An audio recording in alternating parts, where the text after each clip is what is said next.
Buat kalian yang suka investasi di saham bank, kalian mesti nonton video ini karena di sini kita bakalan bahas gimana sih prospek saham perbankan untuk kedepannya.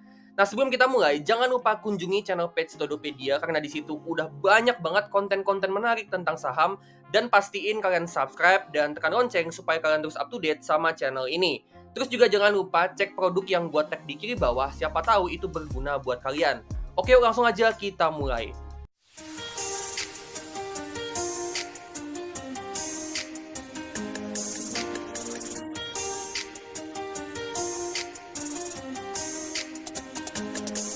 Sektor perbankan adalah sektor yang jadi fondasi ekonomi terutama di Indonesia. Bank jadi penggerak ekonomi dan memberikan pinjaman ke korporasi, UMKM, dan konsumer. Makanya mereka ini punya peran penting dalam menjaga stabilitas dan pertumbuhan ekonomi. Nah, layanan pinjaman inilah yang membuat perbankan ini sangat berpengaruh terhadap perkembangan ekonomi suatu negara. Dengan semakin banyaknya bisnis yang menggunakan pinjaman, aktivitas ekonomi itu jadi meningkat, dan itu menggerakkan pertumbuhan ekonomi dari suatu negara. Nah, sektor perbankan ini sangat dipengaruhi sama yang namanya suku bunga. Saat suku bunga tinggi, pinjaman biasanya berkurang karena biayanya atau bunga pinjamannya itu lebih mahal. Sebaliknya, di era suku bunga rendah, masyarakat dan bisnis cenderung lebih agresif dalam mengambil pinjaman bank karena bunga pinjamannya lebih murah. Nah, gimana sih prospek saham bank di akhir tahun 2024 ini sampai seterusnya? Dan saham-saham bank apa aja yang potensial untuk dibeli buat investasi? Pertama kita lihat dulu ya gimana prospeknya dalam jangka pendek sampai jangka menengah untuk time horizon sekitaran 1 sampai 3 tahun ke depan. Nah, Bank Indonesia ini udah kasih sinyal untuk kedepannya dia masih bakalan lanjut nurunin suku bunga guna menjaga stabilitas ekonomi dan menggenjot pertumbuhan. Nah, kalau suku bunga terus turun sampai beberapa tahun ke depan, tentu akan semakin banyak masyarakat dan perusahaan yang mau minjem duit karena bunga pinjaman itu jadi lebih murah. Nah, ini tentunya sangat positif ya buat bank karena jumlah pinjaman atau loan ini bisa naik. Nah, dengan pinjamannya naik, itu bisa ningkatin pendapatan bunga, yang mana kalau pendapatan bunga naik, itu juga berpotensi untuk numbuhin laba bersihnya. Gak cuman itu aja, dengan penurunan suku bunga, itu akan menggerakkan ekonomi yang ngebuat masyarakat jadi lebih banyak transaksi untuk belanja, yang mana itu juga bisa ningkatin pendapatan fee transaksi dari emiten perbankan. Jadi penurunan suku bunga ini sangat menguntungkan emiten bank secara umum. Tapi secara spesifik, menurut gua ada beberapa bank yang akan kena efek yang lebih signifikan daripada bank lain ketika suku bunga turun. Nah, bank yang akan kena efek yang lebih signifikan ini punya seenggaknya dua ciri. Pertama yaitu bank dengan loan to deposit ratio atau LDR yang nggak terlalu tinggi di kisaran 70-85%. Dengan LDR yang nggak terlalu tinggi, artinya bank yang kayak gini punya banyak dana yang masih disimpan dan belum disalurkan ke pinjaman. Dengan banyak dana yang masih disimpan, artinya ke depannya mereka bisa ekspansi kredit atau pinjamannya dengan lebih leluasa. Sehingga pertumbuhan pinjamannya jadi lebih gede dan itu ngebuat pertumbuhan dari pendapatan bunganya jadi lebih gede untuk ke depannya. Ciri yang kedua yaitu bank dengan kredit macet atau non-performing loan yang kecil. Dengan NPL-nya kecil, artinya bank tersebut terbukti punya nasabah yang berkualitas tinggi dan hampir pasti bisa ngelunasin pinjaman sama bunganya. Ini tentu ngebuat bank jadi lebih leluasa untuk ekspansi pinjaman tanpa harus takut rasio kredit macet atau NPL-nya naik. Nah, kita bisa lihat di sini ada beberapa emiten bank yang memenuhi dua ciri-ciri ini. Untuk bank dengan LDR yang nggak terlalu tinggi itu ada BBCA, BNGA, NISP, Mega, sama BJTM. Sedangkan untuk bank dengan NPL yang kecil itu ada BBCA, BMRI, BBNI, BNGA, NISP, dan Mega. Nah, dari dua ciri ini ternyata ada beberapa bank yang termasuk di keduanya, yaitu BBCA, BNGA, NISP, sama Mega.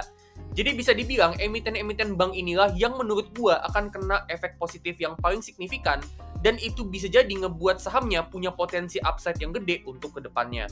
Tapi sama kayak yang tadi gue bilang, penurunan suku bunga ini akan jadi katalis yang positif untuk emiten bank secara umum. Jadi emiten bank yang nggak gue sebut di sini juga kena efek positifnya. Hanya aja mungkin nggak akan sesignifikan emiten bank yang gue sebut di sini. Sementara untuk prospek jangka panjang, untuk time horizon di atas 3 tahun, di mana suku bunga bisa turun dan bisa juga naik, yang bakalan jadi katalis pertumbuhan itu adalah digitalisasi. Dengan digitalisasi atau digital banking, bisa dalam bentuk mobile banking ataupun internet banking, itu akan mempercepat dan mempermudah nasabah untuk bisa akses layanan bank. Nasabah bisa buka rekening, bisa transaksi, ataupun ambil pinjaman bank itu kapan aja dan di mana aja. Belum lagi digital banking ini juga terintegrasi dengan layanan e-commerce dan fintech, yang mana itu mempermudah nasabah untuk belanja kebutuhan sehari-hari. Jadi digital banking ini bisa kasih benefit ke emiten bank itu dari segala aspek. Mulai dari membantu pertumbuhan dana simpanan, pertumbuhan pinjaman juga bisa lebih kencang, sampai ke pertumbuhan pendapatan transaksi. Jadi digitalisasi ini penting banget ya, dan banyak bank ini udah berinvestasi di digital banking. Dan ini tentu memberikan potensi keuntungan yang masif. Bank dengan layanan digital yang kuat itu bisa menjaga profitabilitas perusahaan supaya tetap tinggi dalam kondisi apapun. Nah, beberapa bank, terutama bank besar, ini udah punya digital banking dan masih terus dikembangin. BBRI punya Brimo dan Brisport, BBCA punya BCA Mobile Banking, Internet Banking, dan punya anak usaha BCA Digital atau Blue.